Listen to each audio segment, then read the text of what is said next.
લો બેઠો ही कोनी खड़ा खड़ा ही के ला दे दे यहाँ नहीं बाखने बैठो ज्याई बात चूर देव थाने तो उसमें प्रेम घुलता है भाई साहब और बोलते पियो पियो आनंदासी मेरा अनुभव है जीवन का इसलिए मैंने मेरी विशेष में किताब लिखी एक सफर हम सफर के साथ पढ़ी कोनी में ध्यान देंगे कलेक्टर साहब आई नहीं किताब एक सफर हम सफर के साथ आदमी शादी करता है खुश रहने के लिए फिर शादी के बाद खुश क्यों नहीं रहता क्या भाई नहीं करता काहे के लिए शादी हैप्पी रहने के लिए सरदा शादी काहे के लिए करता है जीवन की आवश्यकता होती है ठीक है शरीर की आवश्यकता हो ठीक है लेकिन करता काहे के लिए हैप्पी रहने के लिए तो हमारे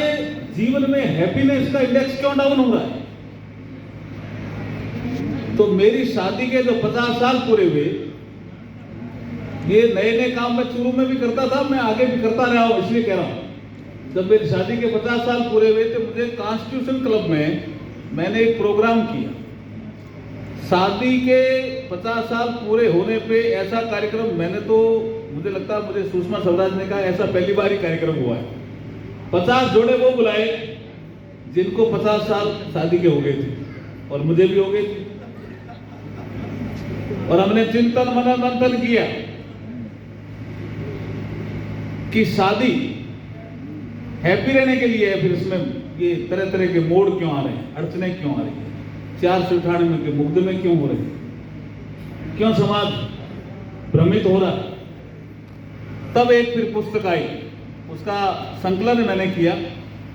दिव्य पथ दाम्पत्य कलेक्टर साहब एक हमारे उस क्लब के मेंबर थे भूरेलाल जी बहुत सीनियर आईएएस ऑफिसर है और इलाहाबाद में जब कलेक्टर थे तो बहुत फेमस हुए थे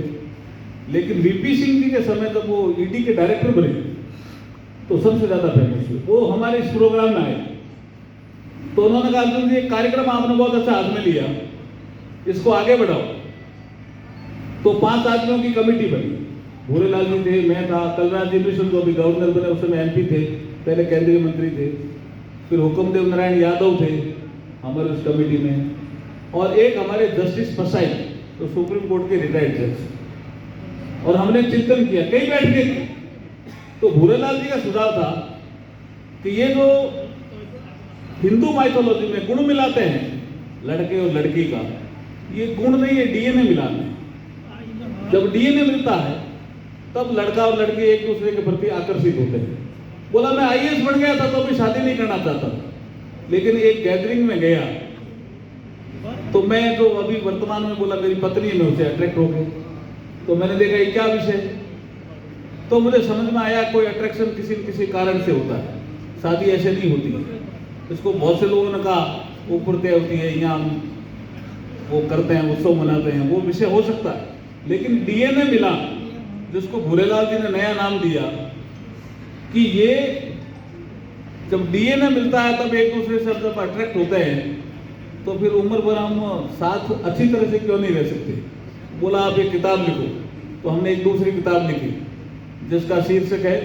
दिव्य पथ दाम्पत्य जो दाम्पत्य का ये जीवन है ये भौतिक नहीं है ओम जी ये भूरेलाल जी ने नाम दिया ये दिव्य है तो वो पुस्तक भी भेजूंगा वो सुशासन का ही पार्ट अब मैं आ जाता हूं सुशासन पे यहां मैं जब था